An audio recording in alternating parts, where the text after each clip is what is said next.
అధ్యాయము.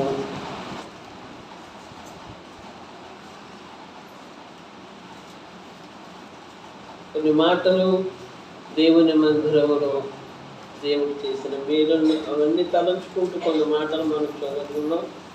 యెషయా గ్రంథము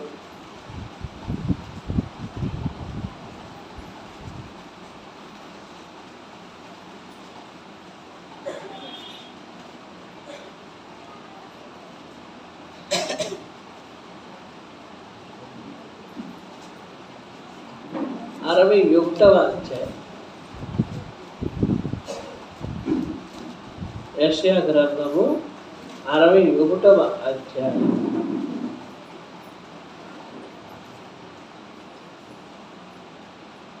మొదటి నుంచి నేను చదువుతున్నాను. అందరూ మీ పరిశుద్ధ గ్రంథాన్ని తీసుకుని వాక్యాన్ని చూడండి. ప్రభువు యెహోవా ఆత్మ నా మీదికి వచ్చి ఉన్నది, దీనులకు సువర్తమానం ప్రకటించుటకు యెహోవా నన్ను అభిషేకించెను. దయచేసి గ్రహించాలి. నలిగిన హృదయము గల వారిని దృఢపరచుటకును, యెహోవా చెరలోనున్న వారికి విడుదలను, బంధింపబడిన వారికి విముక్తిని ప్రకటించుటకును, యెహోవా ఈ సంవత్సరమునని మన దేవుని ప్రతిదండన దినమును ప్రకటించుటకును, దుఃఖాక్రాంతులందరినీ ఓదార్చుటకును, సియోనులో దుఃఖించు వారిని ఉల్లాస వస్త్రములు ధరింపచేయుటకును, బూడిదకు ప్రతిగా పూదండను, దుఃఖమునకు ప్రతిగా ఆనంద తైలమును, భారభరితమైన ఆత్మకు ప్రతిగా స్తుతి వస్త్రమును వారికిచ్చుటకును, ఆయన అనగా తండ్రి నన్ను పంపి ఉన్నాడు. మళ్ళీ గ్రహించాలన్నమాట. ఆయన అనగా తండ్రి నన్ను పంపి ఉన్నాడు.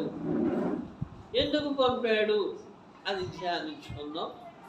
చిన్న ప్రార్థన. స్తోత్రం నాయనా, పరిశుద్ధుడా, కృపగల దేవ, మీకు వందనాలు, స్తుతులు, స్తోత్రాలు, కృతజ్ఞతాస్తుతులు.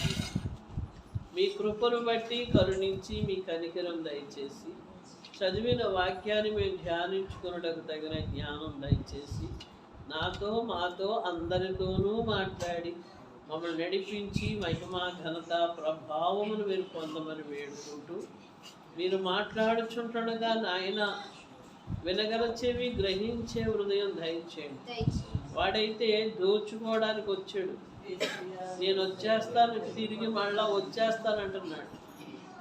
ఏ బలహీనమైన హృదయాలను పట్టుకోవడానికి వాడు వచ్చేస్తానంటున్నాడు నాకైతే తెలియదు, కానీ మా అందరి హృదయాలు బలపరిచి వాడు దోచుకోకుండా ఆ దొంగను నజరేయుడైన యేసు సర్వశక్తి గల నామమున ఇప్పుడే శూన్య ప్రదేశానికి దూరపరిచి మీ వాక్కు నాలో మాలో అందరిలోనూ ఫలించున్నట్లు కార్యం జరిగింది. మా అందరి హృదయములను దృఢపరచమని వేడుకుంటున్నాను నాయన. మీ వలనైనా మీరు పొందకుండా కలిగే ప్రతి ఆటంకాన్ని యేసు నామములో లయపరిచి అయ్యా, మీ మందిరములో మీరు కలుగు చేసే మేలులను, మీ ఇంటిలో ఉన్న మేలులను, మీ ఇంటిలో ఉన్న ఆశీర్వాదాన్ని మేము పొందుకునేటట్టుగా మీ కృప చేత మమ్మల్ని నడిపించమని వేడుకుంటున్నాం. నాతో మాతో అందరితోనూ మాట్లాడి మహిమ పొందమని వేడుకుంటూ, మా ప్రభువును మా రక్షకుడునైనా నజరేయుడైన యేసు సర్వశక్తి కలిగిన నామమున యొక్క ప్రార్థన మనలను సమర్పించి అడిగి వేడుకుంటున్నాము పరమ తండ్రి. దేవుని స్తోత్రం, దేవుని స్తోత్రం. హల్లెలూయా. చేతిలో ఉన్న వాడు అందరూ చెప్తాం దేవుని స్తోత్రం, దేవుని స్తోత్రం.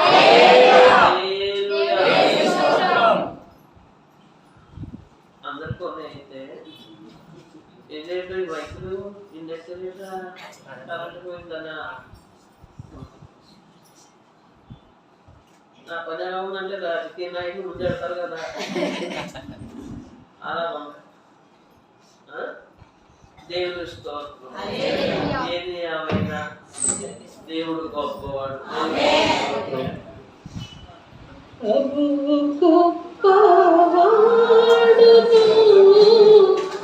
అధిక శక్తి సంపన్నుడు. ప్రభువు గొప్పవాడును, అధిక శక్తి సంపన్నుడు.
మంచిది? చెప్పండి అలా. స్తుతి అయిపోయిపోతే అది మీరే చెప్పండి.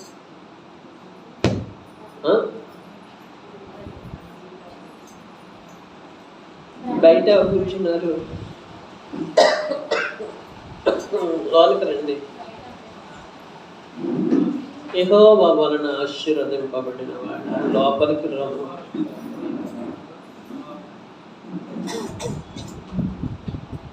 ఆ పని ఇందాకే చేయాలి. ఆ పని ఇందాకే చేయాలి. మీది స్పెషల్ పిలుపు అన్నమాట. దేవుని స్తోత్రం. ప్రభువు యెహోవా ఆత్మ నా మీదకి వచ్చి ఉన్నది, దీనులకు సువర్తమానం ప్రకటించుటకు యెహోవా నన్ను అభిషేకించాడు. నలిగిన హృదయము గల వారిని దృఢపరచుటకును, చెరలోనున్న వారికి విడుదలను, బంధింపబడిన వారికి విముక్తిని ప్రకటించుటకును యెహోవా ఈ సంవత్సరమున మన దేవుని ప్రతిదండన దినమున ప్రకటించుటకును, దుఃఖాక్రాంతులందరినీ ఓదార్చుటకును, సియోనులో దుఃఖించు వారికి ఉల్లాస వస్త్రములు ధరింపచేయుటకును, బూడిదకు ప్రతిగా పూదండను, దుఃఖములకు ప్రతిగా ఆనంద తైలమును, భారభరితమైన ఆత్మకు ప్రతిగా స్తుతి వస్త్రమును వారికి ఇచ్చుటకు. ఆ మాటను మనం అర్థం చేసుకోవాలి. ఏమి ఇవ్వటానికి? నేను ఇందాక మాటల్లో చెప్పాను, ఆశ కొనిన ప్రాణాన్ని దేవుడు ఏం చేస్తాడంటే తృప్తి. అది ఏ ఆశ అంటే అందరికీ ఒకే ఆశ ఉండదు. కొందరికి మంచి బైక్ కొనుక్కోవాలని ఆశ ఉండదు, కొంతమంది మంచి కారు కొనుక్కోవాలని ఆశ ఉండొచ్చు, కొంతమందికి మంచి పట్టు చీర కొనుక్కోవాలని ఆశ. ఆశలు వేరు వేరు, అందరికీ ఒకే ఆశ ఉండదు. కానీ అందుకు నేను దేవుడు ఇక్కడ అంటాడు, వారందరికీ ఇచ్చుటకు. అంటే ఆశ కలిగి ఆయన సన్నిధికి వచ్చిన ప్రజల యొక్క ఆశను తీర్చుటకు, ఆశ కొనిన ప్రాణాన్ని తృప్తిపరుచుటకు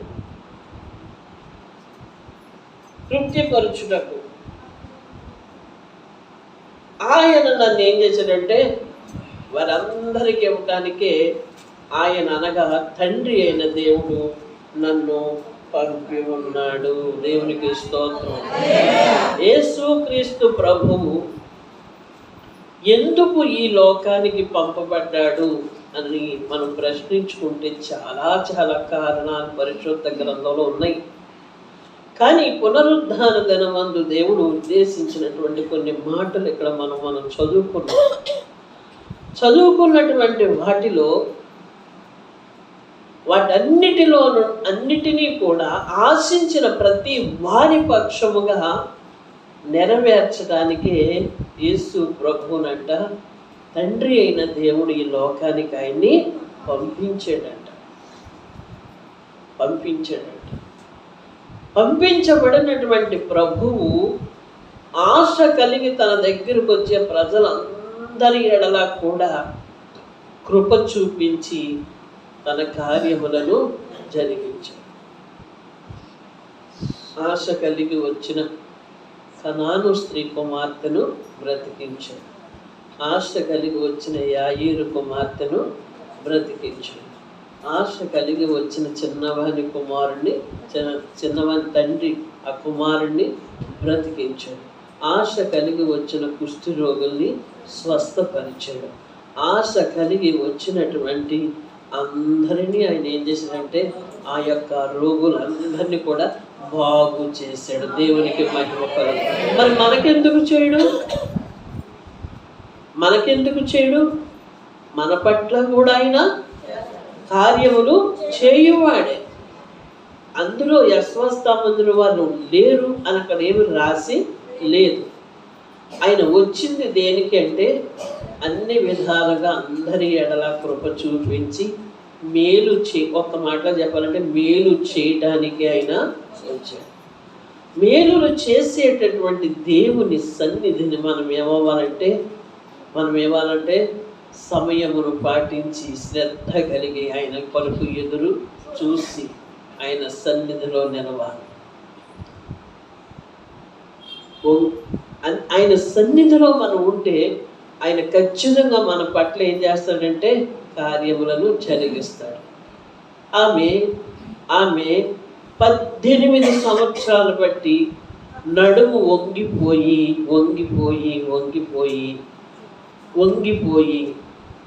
ఆమె ఉంది. కానీ ఏనాడో కూడా సమాజ మందిరములోనికి రావటం ఆమె ఏం చేయలేదంటండి, మానలేదు. ఆమె బలహీనురాలే. ఆమెకు ఒక అవసరము ఉంది, ఆమెకు ఒక వ్యాధి ఉంది. ఆ వ్యాధి చేత పట్టబడి ఆమె నడుము ఏమైపోయిందంటే వంగిపోయింది. ఇంక నేనేం వెళ్తాను అని చెప్పి ఆమె అనుకోనలేదు. కానీ యథావిధిగా ఆమె ఎక్కడికి వచ్చిందంటే మందిరములోనికి వచ్చింది. లూకాసు వార్త అందరూ తీసుకోండి, 13వ అధ్యాయము 10వ వచనం నుంచి చూద్దాం. అందరూ మీ పరిశుద్ధ గ్రంథాన్ని చూసి చూడాల్సిందిగా ప్రేమతో మనవి చేస్తూ ఉన్నాను. విశ్రాంతి దినమున ఆయన ఒక సమాజ మందిరములో బోధించుచున్నప్పుడు 18 ఏండ్ల నుండి బలహీనపరుచు దెయ్యము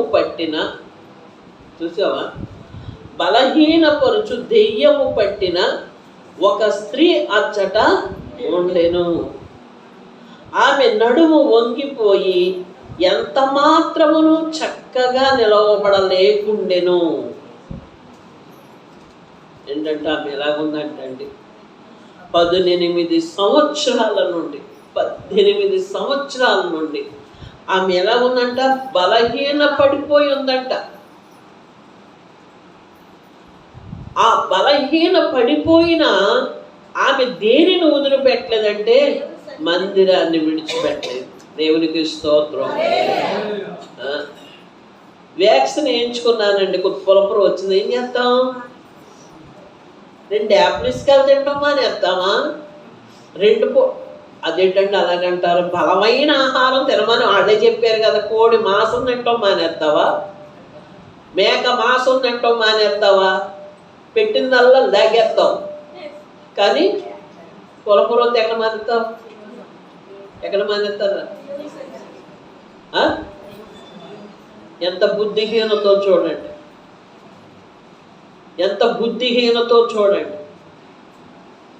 బలహీనత వచ్చినప్పుడు ఆమె ఏం చేసిందంటండి, ఆమె ఎక్కడుందంట?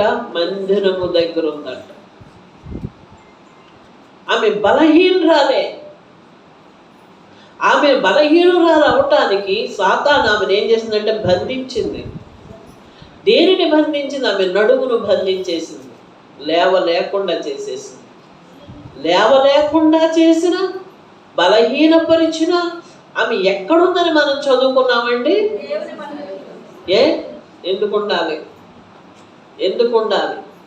విమోచకుడు రాబోతున్నాడు, విడుదల కలిగించేవాడు రాబోతున్నాడు, విడుదలకు నాయకుడు, విమోచన కర్త, విముక్తి కలుగు చేయవాడు అని ఒకవేళ ఆశించిందేమో. అక్కడ రాయలేదు, కానీ నేనంటున్నాను ఆశించి ఆమె అక్కడ నిలిచింది.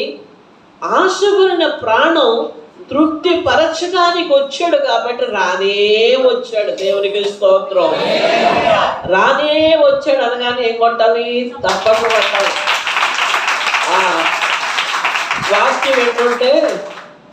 వాక్యం వింటుంటే వాళ్ళు తప్పట్లు కొట్టలేదు. కొట్టపోయేసరికి అసలు ఉత్తప్పుడు కొట్టడం కాదయ్యా, ఇప్పుడు కొట్టాలి అన్నాడు. మిమ్మల్ని కాదు, అని అంటే వాళ్ళు దబా మీకు దగ్గర బాధేస్తారు దబ్బా దబ్బా దబ్బా.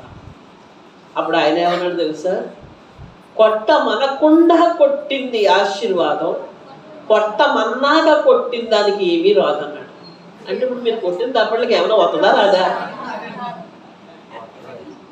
చెప్పండి అలా. రాదు. చేయమంటే చేసేది ప్రభు, అది దేవుని కొరకు చెయ్యమంటే చేసేది కాదు.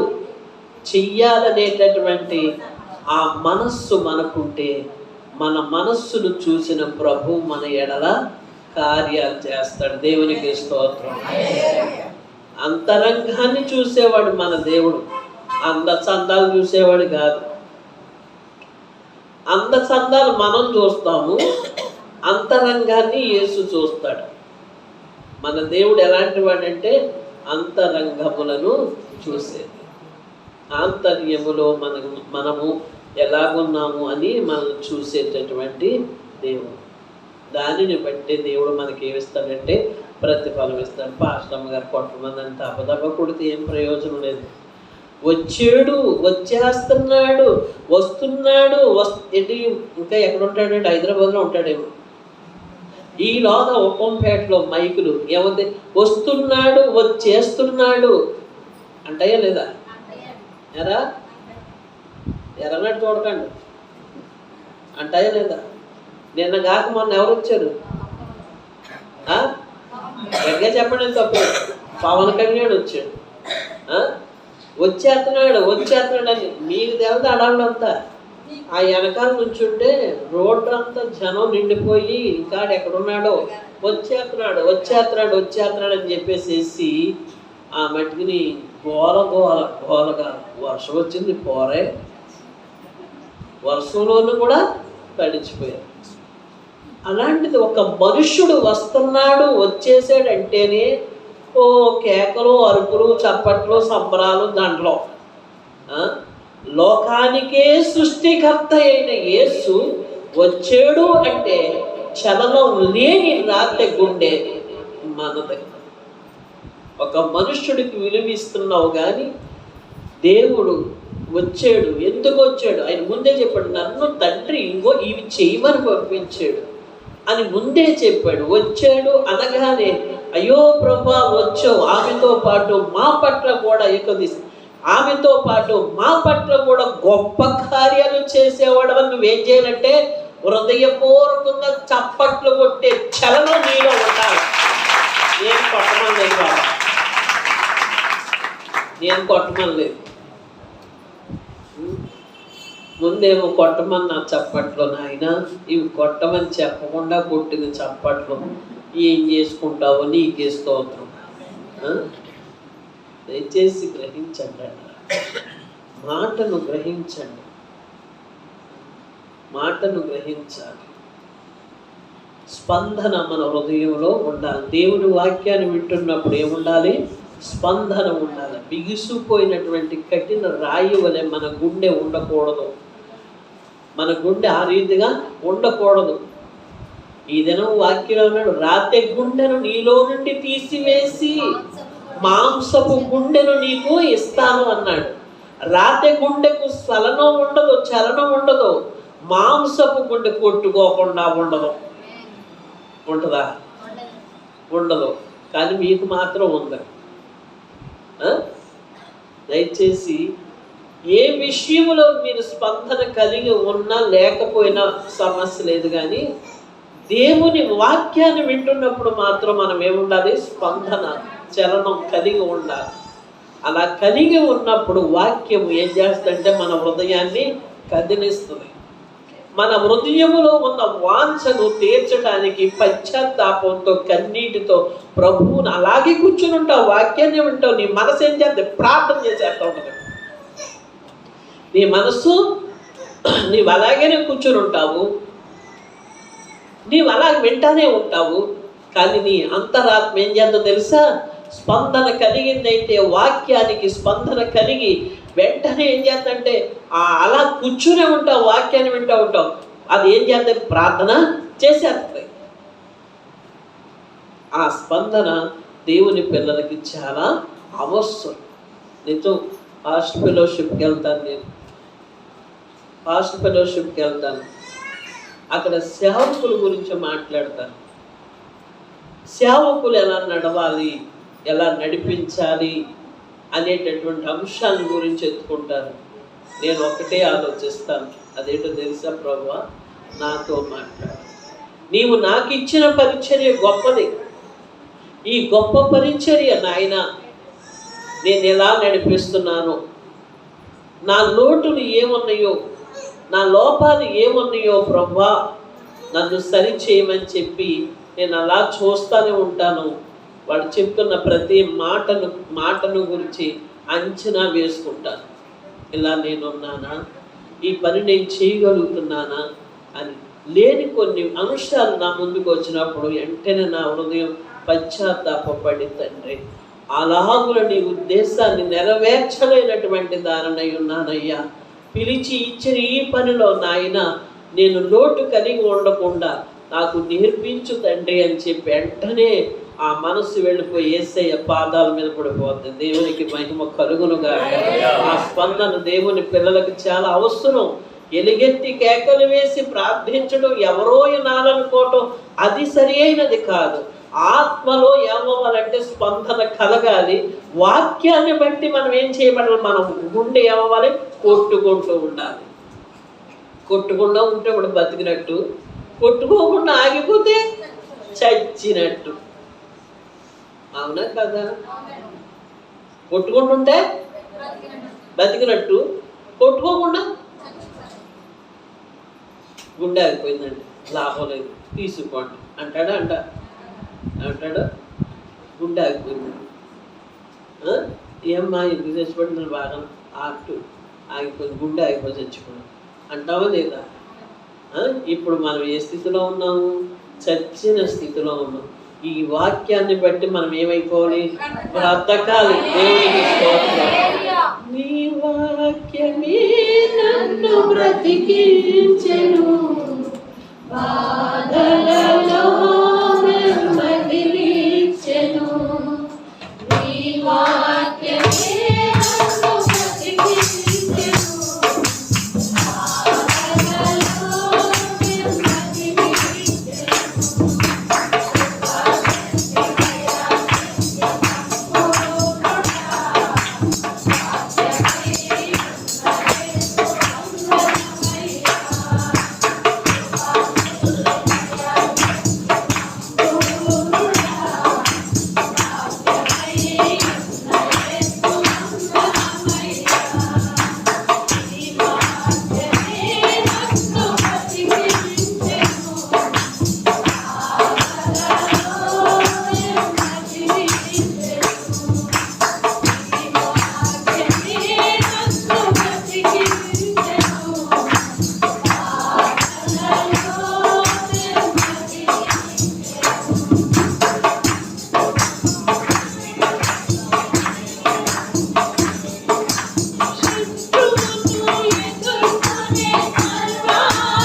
నెమ్మదినిచ్చెను. మళ్ళీ వస్తాను అంటున్నాడు కదా.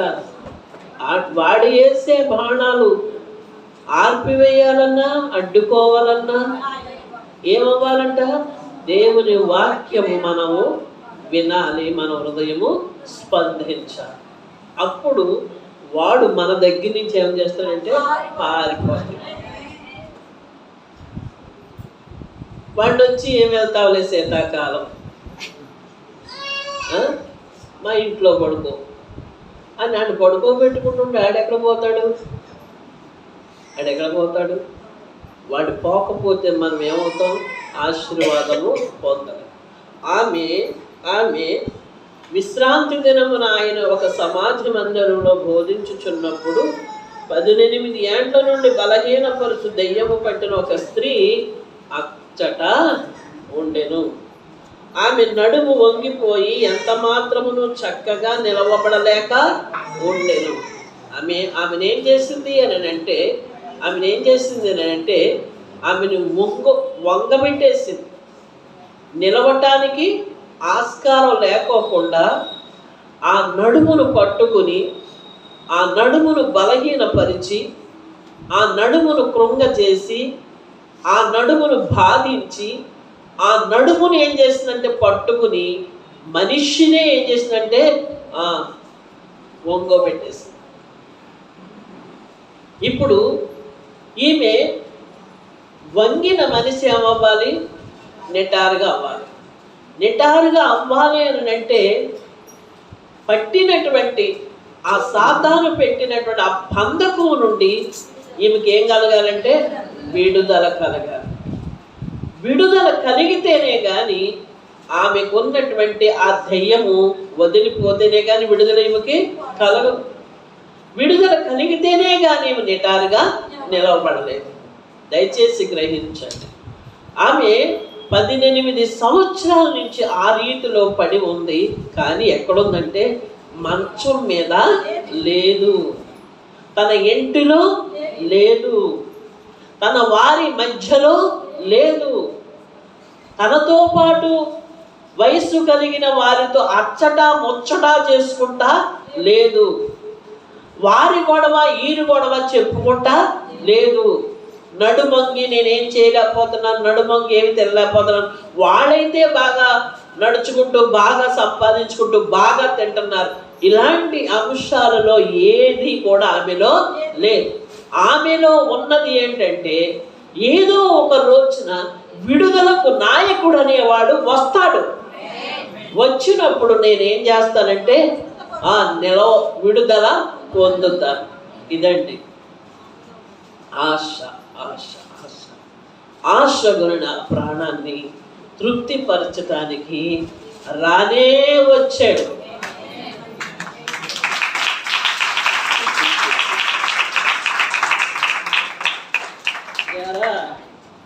ఇన్నిసార్లు చెప్పినా ఇంకా మందమధ్యనా రానే వచ్చిన ఈ భోజనాలు విడిచి పెట్టను 2 దాకా. చెప్పుకోండి, ఎవరితో చెప్పుకుంటారు? ఎవరితో చెప్పుకుంటామంటే మళ్ళీ వారం మానే నీ నడుమును దెయ్యం పట్టుకూడదు. ఖచ్చితంగా చెప్తున్నాను నేను. నీ నడుము వంగిపోయి నిన్ను బాధలకు గురి చేసి మళ్ళీ బ్రతుకు జీవుడా విడుదలకు నాయకులైన యేసు ప్రభు దగ్గరికి వెళ్తారనే దాకా ఆ దెయ్యం నిన్ను వదలదు. అది ఖచ్చితంగా చెప్తుంది. నా చాలాడు అయిపోయింది, వెళ్ళిపోయి మళ్ళీ వస్తానంటున్నా. మీరు నమ్మరు. ఉదయం లేచి ఇక్కడ కూర్చుండి, లేదు ప్రభువా, నీ మందిరం యొక్క ప్రాకారమును దాటి ఎంత మాత్రం లోనకు రావడానికి వీల్లేదు నాయన. దాన్ని నీవిప్పుడే శూన్య ప్రదేశానికి దూరపరచు అని చెప్పి ప్రార్థన చేశాం. దయచేసి మీరు గ్రహించాలి. అది చాలా సులువుగా చిక్కులు పెట్టి పట్టుకుంటుంది మనుషులు. ఏ విషయంలో మనం, ఏ కోణంలో మనం దొరుకుతామో ప్రతి క్షణం మనం కనిపెడతా ఉంటుంది. ప్రతి విషయంలోనూ, ప్రతి కోణంలోనూ పరీక్షింతా చూస్తూ ఉంటుంది. ప్రతి విషయంలోనూ మనం పట్టుకోవడానికి అది ఎప్పుడు కూడా సిద్ధముగా ఉంటుంది. ఆ విషయాన్ని గ్రహించినట్లయితే దేవునికి భయపడకపోతే పోయావు. అమ్మో అజాగ్రత్తగా ఉంటుంది, నన్ను పట్టుకుంటుందేమో అన్న భయం అన్న నీలో ఉండాలి. ఏ భయము లేకపోతే ఏ భయము లేకపోతే భక్తిని మనం ఏం చేయలేం. యెహోవా యందు భయభక్తులు కలిగిన వాడన్నాడా? భక్తి కలిగిన వాడు ఇలాగ ఆశీర్వదించబడును అన్నాడా? యెహోవా యందు భయభక్తులు కలిగిన వాడు ఇలాగున ఆశీర్వదించబడును అన్నాడు. దేవుని యందు భయభక్తులు లేకోకుండా మనం ఏ విధముగా కూడా మేలును పొందలేమండి. ఆమె అక్కడ ఉంది, సమాజ మందిరములో ఉంది, ఆమె ఉన్నది కాబట్టి ఆ రోజు యేసు అక్కడికి ఆ మందిరంలోని బోధించుటకు రానే వచ్చాడు. వచ్చేసరికి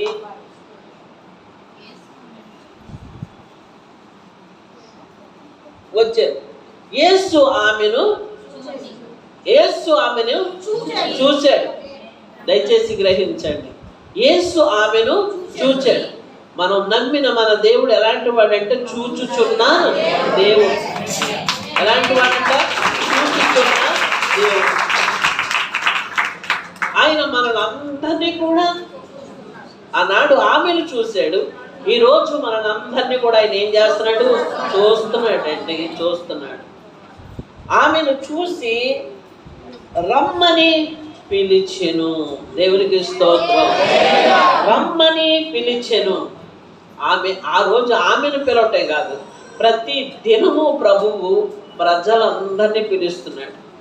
ప్రయాసపడి భారము మోసుకొనుచున్న సమస్త జనులారా నా యొద్దకు రండి, నేను మీకు మీ భారమునంతటిని తొలగించి మీకేం చేస్తాను?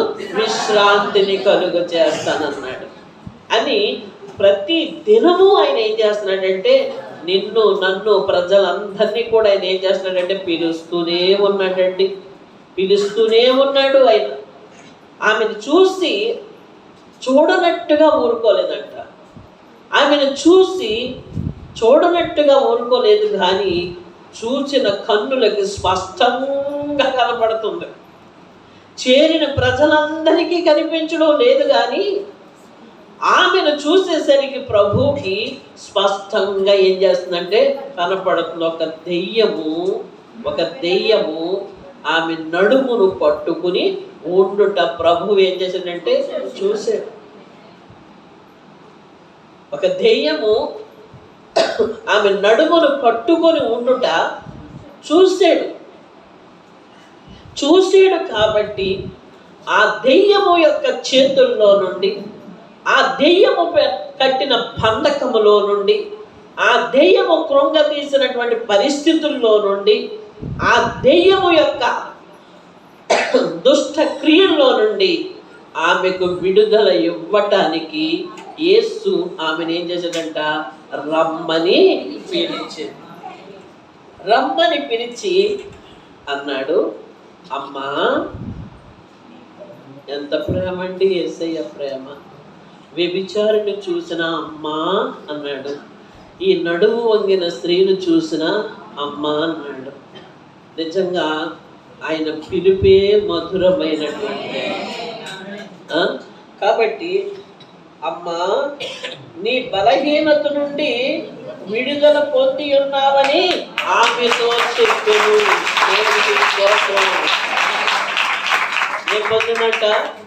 ఏం పొందిందంట?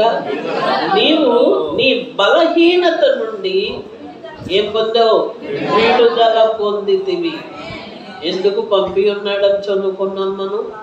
బంధింపబడిన వారందరికీ విడుదలను, విముక్తిని కలుగు చేయటానికి ఆయన నన్ను ఏం చేశాడు? పంపించాడు. ఆయన నన్ను ఎందుకు పంపించాడు అని అంటే దుఃఖపడుతున్న వారందరినీ ఓదార్చడానికి పంపించాడు. లేమి కలిగిన వారందరికీ సమృద్ధిని ఇవ్వటానికి నన్ను పంపించాడు. దుఃఖమునకు ప్రతిగా స్తుతి వస్త్రమును ధరింప చేయడానికి నన్ను పంపించాడు.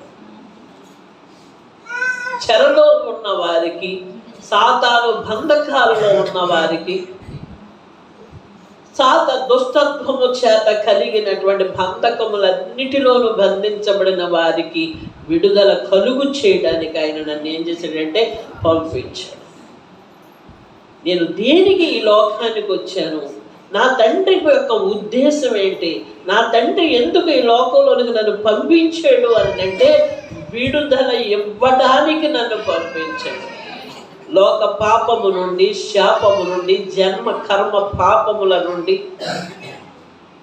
లోక అజ్ఞానములో మునిగిపోయి కలిగి ఉన్న ప్రతి దౌర్భాగ్యపు స్థితిలో నుండి ప్రజలను విమోచించడానికి ఈ నా తండ్రి నన్ను ఈ లోకానికి ఏం చేశాడంటే పంపించాడు. కాబట్టి వచ్చినటువంటి నేను బంధింపబడినటువంటి ఆమెకి ఏమి ఇచ్చాడు అంటున్నాడు, విడుదల ఇచ్చాను అంటున్నాడు. దేవునికి మహిమ కలుగునుగాక.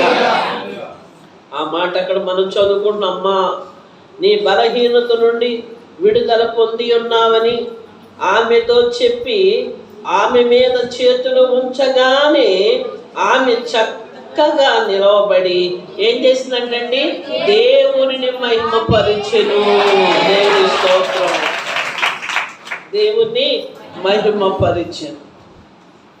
ఎన్ని సంవత్సరాల నుంచి 18 సంవత్సరాల నుంచి ఆమె ఆ బంధకములో పడి ఉంది. సాతాను కట్లలో పడి ఉంది.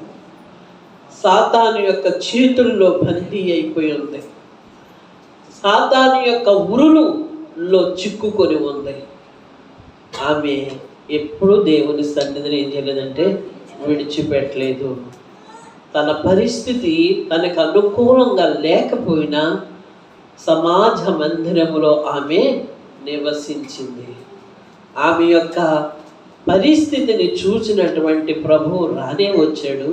వచ్చిన ప్రభు ఆమెను చూసి రమ్మని పిలిచి ఆమెను ఏం చేసిందంటే ఆ ధియాన్ని గద్దించి ఆమెను స్వస్థపరిచాడు. అప్పటి వరకు వంగిపోయినటువంటి నడుము కలిగిన ఆ స్త్రీ ఆమె నిటారుగా ఏం చేసిందంటండి, నిలవబడగలిగింది. దేవునికి స్తోత్రం. మనకున్న సమస్యలను బట్టి మనం వంగిపోవడం దేవుని యొక్క ఉద్దేశం కాదు. దేవుని ప్రజలు, దేవుడు కోరుకునేది ఏంటంటే ఎప్పుడు వారు నిలిచే ఉండాలి. ఎలా ఉండాలి? నిలిచే ఉండాలి. నిలవలేక పరిస్థితులు బట్టి ఒకవేళ కృంగిపోయిన వారందరినీ కూడా ఆయన ఏం చేసేవాడంటే లేవనెత్తేవాడు. పెంట కుప్పల మీద పడిపోయిన పేదలను పైకి లేపేవాడు. పడిపోయిన ప్రతి స్థితిలో నుండి కూడా మనల్ని ఏం చేస్తాడంటే పైకి లేపేటటువంటి వాడు. ఆయన విడుదలనిచ్చే దేవుడు, విమోచన కలుగు చేసే దేవుడు. చూడండి, 146వ కీర్తనలో ఒక 2 మాటలు మనం చదువుకున్నాం. 146వ కీర్తన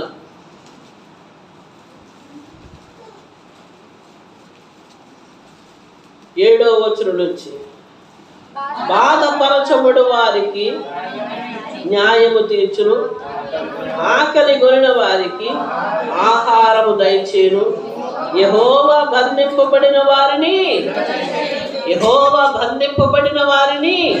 విడుదల చేయును, యెహోవా గుడ్డి వారి కన్నులు, యెహోవా కృంగిపోయిన వారిని లేవనెత్తువాడు, యెహోవా నీతిమంతులను ప్రేమించువాడు, యెహోవా పరదేశులను కాపాడువాడు. దేవునికి స్తోత్రం.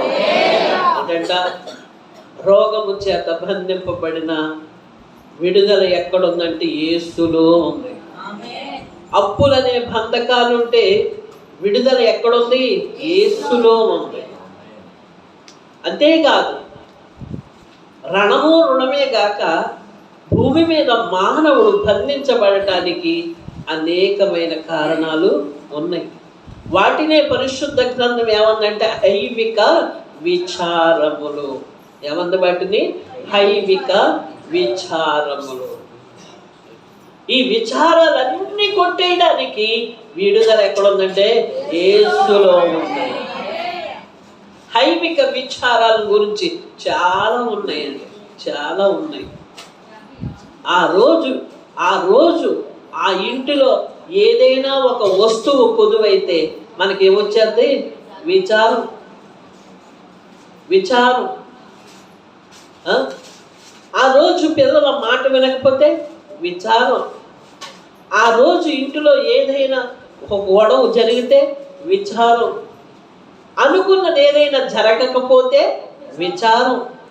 ఊహించింది ఏదైనా జరగకపోతే విచారం.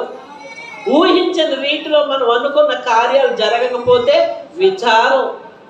అన్నిటికీ ఏముందంటే విచారం. యేసు ప్రభు అంటాడు, విచారములన్నీ కొట్టివేస్తానంటాడు. దేవునికి స్తోత్రం. విచారం వల్ల ఏమవుతావు? ఆత్మ కృంగిపోద్ది, నడుము ఏమైపోద్ది? మనిషి బాగానే ఉంటావు, చూడటానికి మనిషి బాగానే ఉంటావు నిటారుగా, కానీ నీలో ఉన్నటువంటి ఆ కృంగుపాటు వల్ల నీ హృదయం ఏమైపోతుందంటే వంగిపోద్ది. వంగిపోయి విచారం వలన కృంగిపోయినటువంటి వారందరినీ కూడా లేవనెత్తడానికి ఆయన వచ్చాడు. దేవునికి స్తోత్రం. కృంగిపోయిన వారందరినీ కూడా ఏం చేసేవాడంట? లేవనెత్తేవాడు. చూసావా? గుడ్డి వారి కన్నులు తెరవచేయవాడు. బంధింపబడిన వారికి విడుదల ప్రకటన చేసేటటువంటి వాడు. ఆమె బంధింపబడి ఉందండి, బంధకములలో ఉంది. అందుకని అంటాడు, బంధకములలో పడి ఉన్న వారలారా నేను మీకు విడుదలను కలుగు చేస్తాను. బంధకములలో పడి ఉన్న వారిని, యోవేలు గ్రంథం అనుకుంటాను, చూడండి, యోవేలు గ్రంథం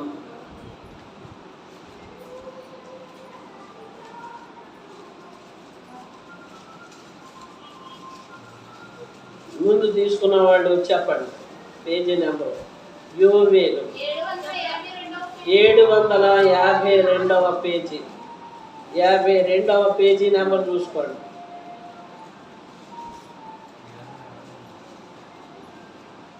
యోవేలు కాదు,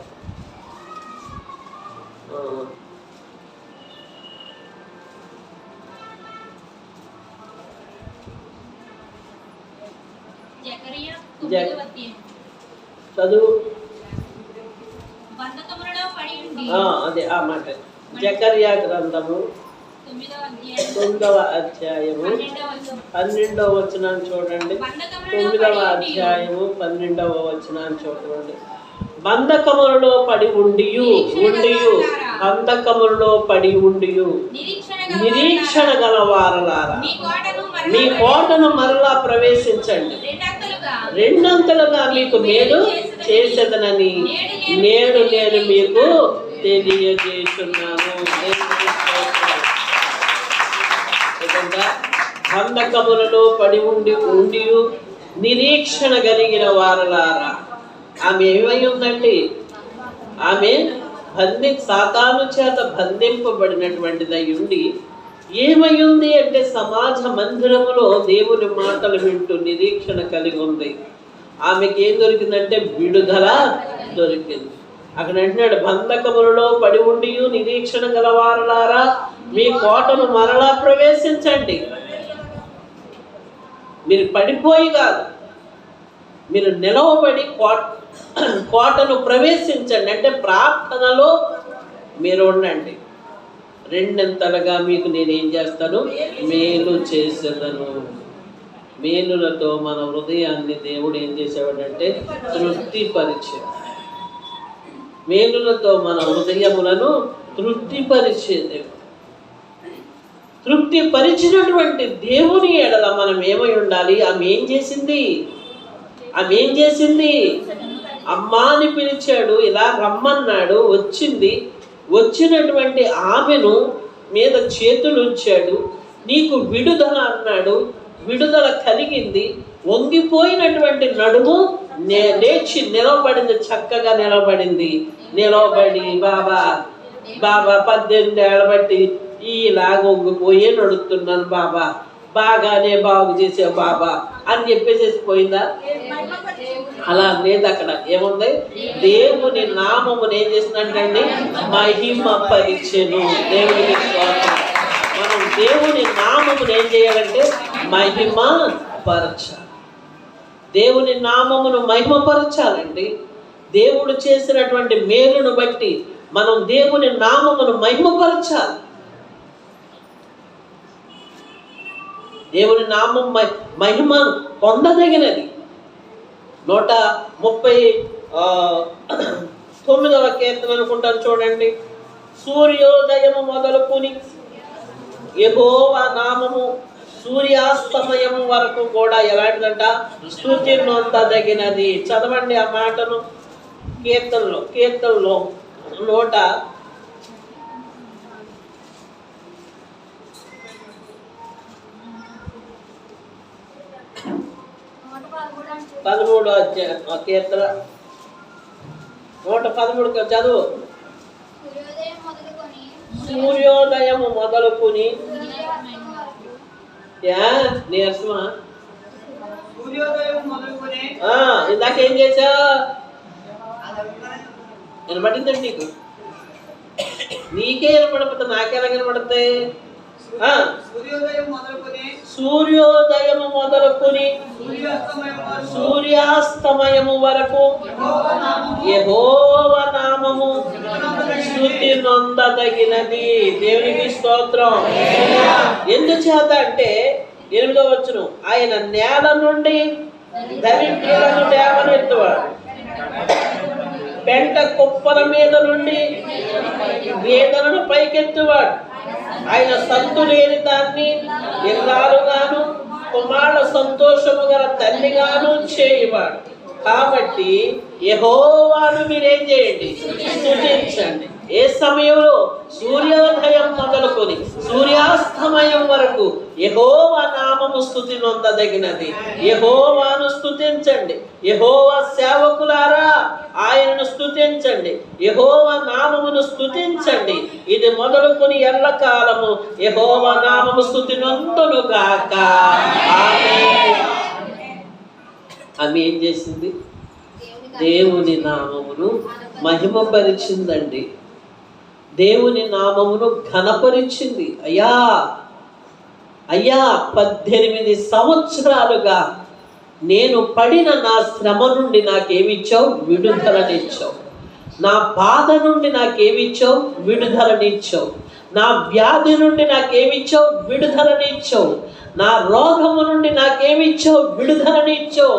ప్రభువా, రోగ శయ్య మీద నుండి అనగా మంచం మీద నుండి నన్ను లేవనెత్తావు, నన్ను స్వస్థపరిచావు, నన్ను బాగు చేసావు అని చెప్పి ఆమె ఏం చేసినట్టు? దేవుని నామమును మహిమపరిచింది.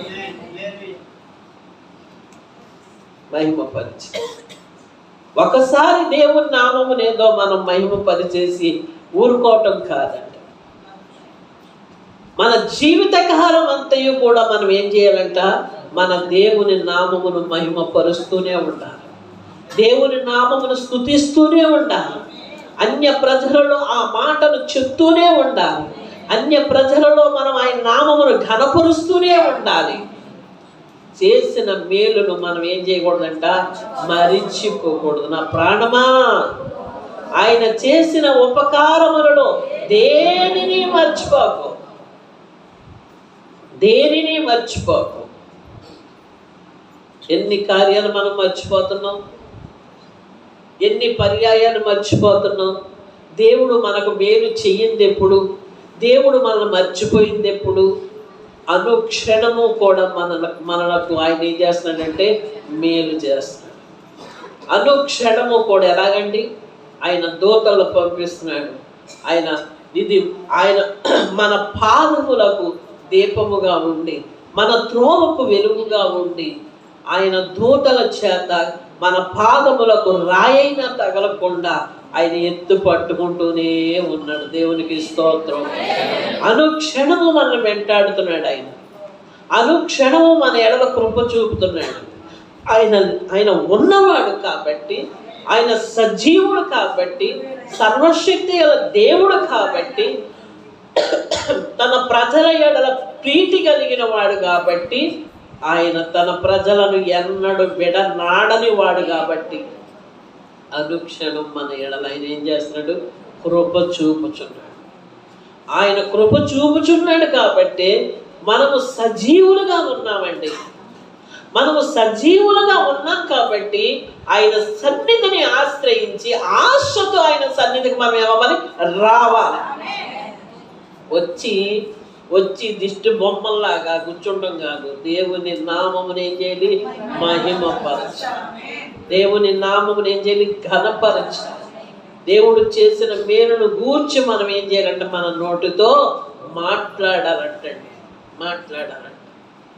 అలా చేస్తూ ఆయన ఎడల నమ్మిక కలిగి ఉంటే కనుక ఏ సమస్యనైనా నుండైనా, ఏ బంధకము నుండైనా, ఏ వ్యాధి బాధల నుండైనా సరే మనలను విమోచించడానికి మన ప్రభు మన మధ్యన ఉన్నాడు.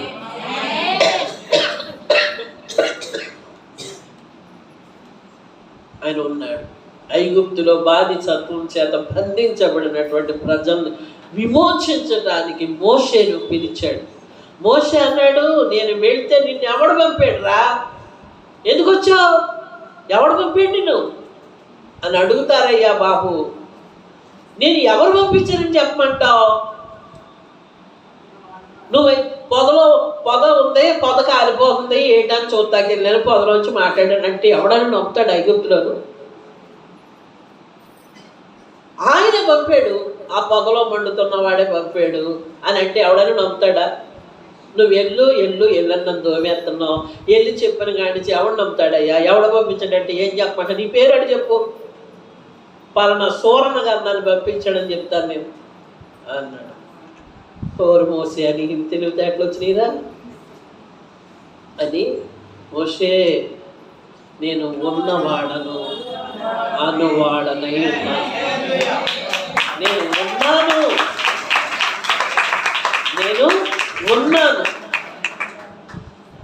నేను ఉన్నాను కాబట్టి ఉన్నవాడనైనా నేను పంపించానని చెప్పు.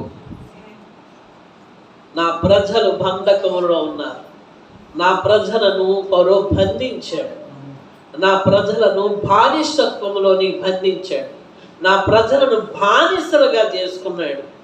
ఆ బానిసత్వంలో నుండి, బానిసత్వపు బంధకములలో నుండి నా ప్రజలను నేను విమోచించడానికి నేను ఉన్నవాడనని చెప్పు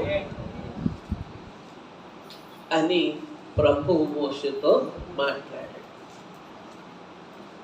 ఆయన ఉన్నవాడు కాబట్టి నిన్ను వెతుక్కుంటూ, నీవు నేను ఎన్ని పర్యాయాలు ఎన్ని సంవత్సరాలు ఆయన దూరం అయిపోయినా ఆయన ఉన్నాడు కాబట్టి ఏం చేశాడంటే నిన్ను నన్ను విమోచించాడు కాబట్టి, విడుదల చేసేవాడు కాబట్టి మనలను వెంటాడి ఆ ప్రేమ మన ఎడల తన కార్యములను జరిగించి. సూరిబాబు 11 సంవత్సరాల పైన దేవునికి దూరం అయ్యాడు. కానీ 11 సంవత్సరాల్లో ఎప్పుడూ కూడా ఆ బిడ్డల గురించి మేము ప్రార్థన మానలేదండి. అంటే సాగిన పడిపోయి భారీగా చేసేవాళ్ళు మాత్రం నేను చేస్తాను. క్రమం ఉంది, మీ అందరి పేర్లు ఎత్తుకుంటాను. నేను కొన్నిసార్లు ఇక్కడి నుంచి ఇలా నొప్పి వస్తుంది కనత, అందరిని ఎత్తుకొచ్చేటప్పుడు వాడిని అంటది, బాబోయ్ పాస్టమ్ గారు ఎత్తుకున్న పేర్లు నేను ఎక్కడితే ఇక మించిపోయే ఉంటాయి బాబోయ్ అంటది వాడిని. ఎన్నైనా ఎందుకో ఆ పేరుని ఎత్తిపెట్టి ప్రార్థన చేయకపోతే నాకు మనస్థితి ఉండదు, ఆయన కూడా సరిగ్గా చూపించడం. అన్నీ ఎత్తిపెట్టి చూపించేసినప్పుడు గిన్నెలన్నీ శుభ్రంగా తోవేసేసి మన మీద వేరు చేసినట్టు చూపిస్తాడు. అంటే శుద్ధి అయిపోతున్నాయి గిన్నెలన్నీ. ఆ చేయలేదనుకో ఆ పెద్ద దొడ్డు కనపడద్ది, ఆ దొడ్లో గిన్నెలన్నీ ఏం చేస్తాడు, దొర్లాడుతూ ఉంటుంటాయి. అలా చూపుతాడు నాకు. అందుకని నేనేం చేస్తానంటే పరిగెట్టే పెద్ద సాష్టాంగ పడిపోయి మీకోసం ఇలా చేసి నేను చెప్పను అలాగే. కానీ ఒక వరుస క్రమంలో మొత్తం పేర్లన్నీ మాత్రం నా దేవుని ఎదుట నేను ఎత్తి ఏం చేస్తానంటే చూపిస్తాను. అలాగా వచ్చేవాళ్ళు తక్కువ మందే కానీ మీ వెనకాల ఉన్నవాళ్ళు అందరిని ఎత్తి పెట్టేటప్పటికి నాకు రాత్రి 12. ఎప్పుడు సూరిబాబు గురించి ప్రార్థన మానలేదండి. ప్రభా నీ కుమారుడు జ్ఞాపకం చేసుకో, బాప్తీసం తీసుకున్నాడు, ఎందుకు దూరం అయ్యాడో అయినా నువ్వు జ్ఞాపకం చేసుకొని ఆయన తనకిచ్చిన రక్షణ గొప్పదని ఎరిగి ప్రభా మీ వైపు చూడటానికి సహాయం చేసి తన భార్య బిడ్డను కూడా రక్షించును ఆయన, తన వారందరిని రక్షించు, అన్నదమ్ములందరిని రక్షించు అని ప్రతి దినము ప్రార్థన చేసేది. దేవుడు మహాదయను బట్టి చేసిన ప్రార్థనలు ఆలకించే దేవుడు కాబట్టి ఆ బిడ్డ దేవుని సన్నిధికి దుష్టుడు దూరపరచగా ఆ దుష్ట బంధకాలలో ఉండిపోయినటువంటి ఆ బిడ్డను దేవుడు ఏం చేశాడంటే విడుదలనిచ్చాడు. విడుదల ఇవ్వటానికి అతడు పడినటువంటి శ్రమ చాలా గొప్పది. శ్రమ లేకపోతే మనం దేవుని యొద్దకు రాదు. ఆమె నడుము వంగకపోతే నిటారుగా ఉంటే ఆమె ఎక్కడ పోను ఎక్కడ కూర్చున్నాం ఏం చేసుకున్నాం. వంగింది కాబట్టి ఎక్కడికి వచ్చిందంటే సమాజ మందిరంలోకి వచ్చింది. ఆ బిడ్డ సూర్యబాబు పడిన బాధ కూడా చాలా. ఆ బిడ్డ చెప్తూ ఉంటుంటాడు, అమ్మ ఇలా జరిగింది ఇలా జరిగింది ఇలా జరిగింది. అవన్నీ ఆలకిస్తుంటే నాకు చాలా భయం వేసేసింది. ఎందుకనంటే ధైర్యం చెప్తాను కానీ వ్యాధి బలహీనతలు కలిగినప్పుడు మరి దేవుని కలిగి ఉండండి అని చెప్తాను, అది కరెక్టే. కానీ ఆ డాక్టర్లు చేసే వైద్యం గురించి వింటే కనుక నాకు చాలా భయం.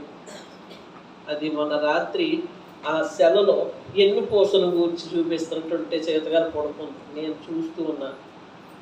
ఎందుకంటే కొంచెం దాని ప్రాబ్లం ఉంది కాబట్టి ఇది ఏంటో చూద్దామని చూస్తే చాలా భయం వేసింది నాకు. అయ్యి బాబోయ్ ప్రభా, మళ్ళీ దెబ్బకి దాని జోలికి వెళ్ళలేదు నేను. వ్యాధి చాలా బలమైనదండి. వ్యాధి చాలా బలమైనది. నిజంగా ఆ వైద్య విధానం చూసి నేను ఏం చేశానంటే కూర్చుండి అనుకున్నాను, ప్రభువా సమస్తమును నిర్మించిన వాడవు నీవే. నిర్మించినటువంటి నీవు కలుగు చేసినటువంటి ఈ అవయవంలో కలిగిన లోపాలు దిద్దటానికి మనుషులకు జ్ఞానం ఇచ్చిన వాడవు కూడా నీవే గనక జ్ఞానం ఇవ్వకపోతే ఆ ఇరిగిన ఎన్ను పోస్తూ ఆ వ్యక్తి ఏమవలేడంటే నిలవబడలేడు.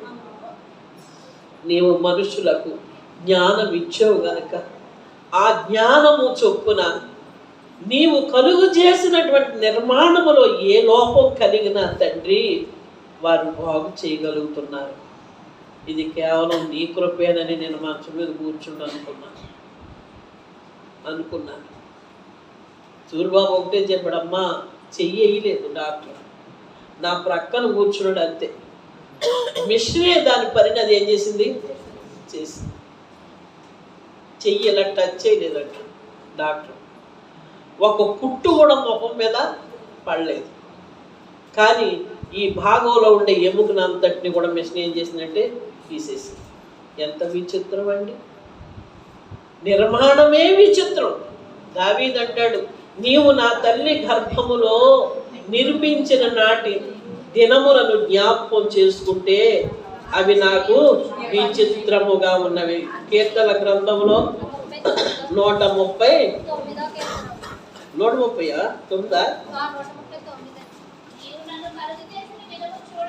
తీసుకోవాలి అమ్మా. అందరూ 130 కీర్తన తీసుకోండి అమ్మా. అదే తీసుకోండి. 139 కీర్తన చూడండి. 13వ వచనం చదువుతుందా? అప్పుడు చదువు.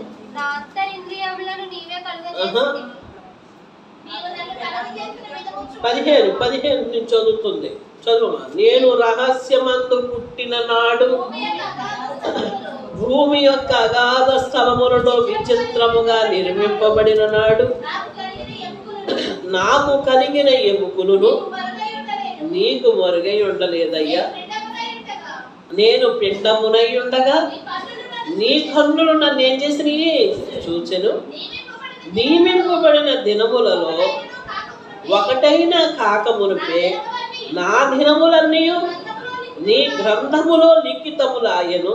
దేవా, నీ తలంపులు నాకు ఎంత ప్రియమైనవి, వాటి మొత్తం ఎంత గొప్పది, వాటిని లెక్కించదనని వాటిని లెక్కించదా ననుకొంటినా అవి ఇసుక కంటెను లెక్కకు ఎక్కువై ఉన్నవి. నేను పిండమునై ఉండగా భూమి యొక్క అగల స్థలములలో విచిత్రంగా నీవు ఎముకలను నన్ను పిండముగా ఉన్నప్పుడు నన్ను చూసి నా దినములన్నిటినీ లెక్కించి నీ గ్రంథములో వాటినన్నిటినీ రాచి నువ్వు చేసినటువంటి ఆ కార్యాన్ని చూస్తే నాకేమవుద్దంట, ఆశ్చర్యము కలిగిస్తుంది. యోబు భక్తుడు కూడా చెప్పాడు ఇవే మాటలు. కాబట్టి దేవుడు మనల్ని నిర్మించాడు. మనం ఏమై ఉన్నామో ఎరిగిన వాడు ఆయన ఒక్కడే. ఆమెను ఎరిగిన వాడు ఆయనే. అందరూ ఉన్నారు, ఎవరో రమ్మని ఆమెను పిలిచి స్వస్థపరచలేదు, కానీ ప్రభువు మాత్రం ఆమెను పిలిచి ఏం చేశాడంటే నిలవబెట్టాడు. కనుక ఆ యొక్క ఆపరేషన్ ఆ రీతిగా జరిగిందని సూర్యబాబు చెప్పడం నాకు ఆశ్చర్యం. ఉండబట్టలేక కాదు, వాక్యం కోసం అది ఎలాగ అనాలి కదా. ఇలాగ అంటుంటే ఏమవుతుంది, జరుగుతూ ఉంటుంది కదా. జరుగుతున్నప్పుడు ఒక రాత్రి చిన్న పిల్లోడు, ఎంతో పిల్లోడు ఉన్నాడు, ఒక 7-8 నెలలో లేకపోతే 9 నెలలో ఉండొచ్చు. ఆ పిల్లడు చూసారా, 9 నెలలు ఉండొచ్చు. పిల్లోడు ఉన్నాడు, ఎంత చలాగ్గా ఆడుకుంటున్నాడండి. వాడికి జ్ఞానం మొర్రం. ఆ జ్ఞానం మొర్ని సరి చేయడానికి, సర్జరీ చేయడానికి ఆ పిల్లోడిని థియేటర్లోకి తీసుకెళ్తే వాడికి సెట్ అయ్యేటటువంటి ఆక్సిజన్ పెట్టడానికి, సెట్ అయ్యే మత్తు పెట్టడానికి అది సెట్ అయ్యేటటువంటి పరికరాలని వీళ్ళు సెట్ చేసుకుంటూ చూస్తుంటుంటే వీడు ఆ డాక్టర్గా చేతులెట్టుకుని కేరింతలు కొట్టేసేసి కాళ్ళు ఆడిచేసుకుని నవ్వేసుకుని ఎంత కళ్ళు ఉన్నాయి వాడికి తెగ చూసేస్తున్నాడు. అయ్యి బాబో ఏంటి మళ్ళీ కాసేపు ఉండటానికి ఎలా ఉంటాడు ఏంటో అనుకున్నా. తెగ ఆ మట్టికి సెట్ చేసుకున్నారు అన్నీ చేసుకుని ఏం చేశాడంటే మత్తు పెట్టాడు. ఆ మత్తు పెట్టేటాడికి ఆడు ఏడ్చాడండి. ఎంత ఏడుపు ఏడ్చాడు. ఏడిసి అంతే. ఇప్పుడు అలా అయిపోయేసరికి అప్పుడు ఆ డాక్టర్ గారు తీసేసేసి ఆ నోరు ఇలాగ పెకిలించి లోపల ఆపరేషన్ తనకి కూరుకున్నాడు. నేను చూడండి బాబు, నాకు వద్దని పెట్టేసి. నిజంగా దేవుడు ప్రతి అవయవానికి కూడా హాని కలగకుండా కలిగితే సరిచేయడానికి మనుషులకు దేవుడు ఏం ఇచ్చాడంటే జ్ఞానం. ఆ జ్ఞానమును బట్టి రోజు వైద్యము జరుగుతుంది. దీన్ని ఎవడు గ్రహిస్తున్నాడు? ఎవరో గ్రహించలేదు. కనుక మన దేవుడు గొప్పవాడు, ఆయన అధిక శక్తి సంపన్నుడు, తనను ఆశ్రయించే ప్రజల ఎడల కృప చూపేవాడు. ఆయన యొద్దకు ఆశ కలిగి వచ్చినప్పుడు ఆశ గురిన ప్రతి ప్రాణాన్ని కూడా ఆయన ఏం చేస్తాడు? తృప్తిపరిచేవాడు. ఆయన తృప్తిపరిచేది.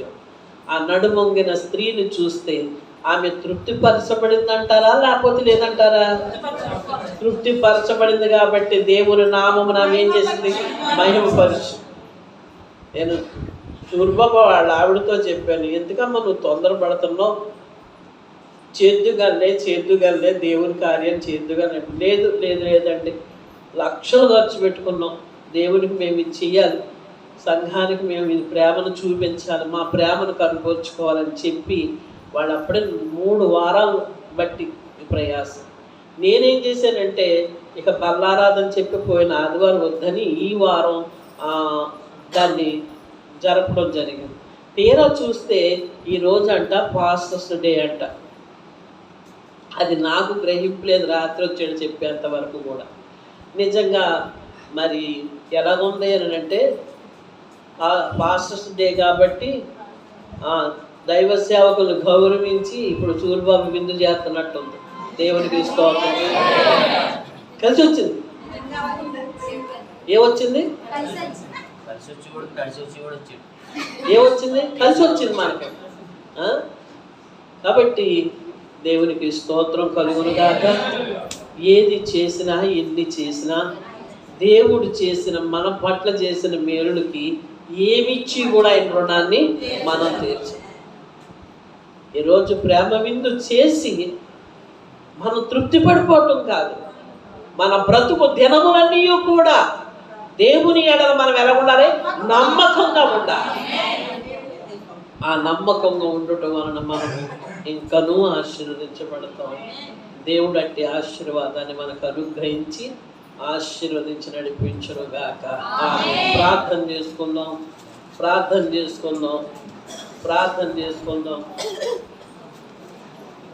అందరూ కళ్ళు మూసుకొని హృదయపూర్వకంగా మీకు ఏ అంశాన్ని బట్టి మీరు వంగిపోయారు